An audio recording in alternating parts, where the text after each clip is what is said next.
নমস্কার, just for you স্যালনের আজকের আমাদের ক্লায়েন্ট নৈহাটিরই একজন বিউটিশিয়ান এবং হেয়ার এক্সপার্ট ইশিকা। ইশিকা ৩ থেকে ৪ বছরেরও বেশি আমার কাছে পরিচিত, কারণ তার প্রফেশনাল সার্ভিসেসের ব্যাপারই হোক বা নিজস্ব কোনো প্রোডাক্টের ব্যাপারই হোক, আমি তাকে প্রচুর প্রোডাক্ট সাপ্লাই করেছি এবং সে নিজে ভীষণই ভালো একজন হেয়ার এক্সপার্ট। তো আজকে সে আমাকে চুজ করেছিল নিজের হেয়ারে স্মুথনিং করে দেওয়ার জন্য।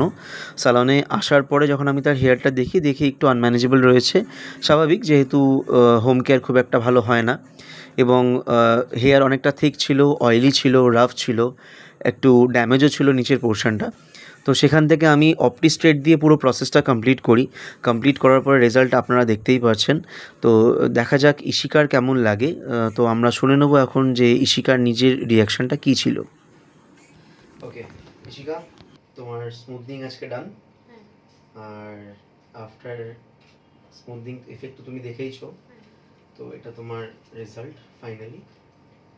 বলো কেমন লাগলো, আমাদের স্যালনে প্রথমবার এসে কেমন লাগলো, বা আমাদের সার্ভিস তোমার কেমন লাগলো সেটা বলো। এতদিন তো তুমি আমার থেকে প্রোডাক্ট নিয়েছো শুধু, মানে এখন বলো যে তোমার সার্ভিস নিয়ে কেমন লাগলো সেটা বলো। খুবই ভালো সার্ভিস ছিল, আর যতটা তোমার থেকে এক্সপেকটেশন রেখেছিলাম তার থেকেও ভালো তুমি রেজাল্ট দিয়েছো আমাকে। Thank you. Thank you. আচ্ছা, এমনি হেয়ার ফলের কোনো ইস্যু তোমার নেই আগাগোড়াই, আশা করি হবেও না। আর এমনি ওভারঅল সবকিছু ঠিকঠাক ছিল, লাইক প্রসেস, মানে যেহেতু তুমি একজন বিউটিশিয়ান তো তোমাকে আমি সার্ভিস দিলাম, সেটাই বলছি। অল ওভার প্রাইস বলো বা সার্ভিস বলো ঠিকঠাক ছিল? একদম। ওকে, ডিজায়ার যা, মানে যেটা তোমার ইচ্ছে ছিল, ডিজায়ার যেটা ছিল সেটা ঠিক হয়েছে? হ্যাঁ, তুমি তো তার থেকে অনেক ভালো রেজাল্ট দিয়েছো আমাকে। ওকে ওকে ওকে, চলো তাহলে কাল বাদে পরশু দেখা হচ্ছে তাহলে। হ্যাঁ, একদম। Thank you.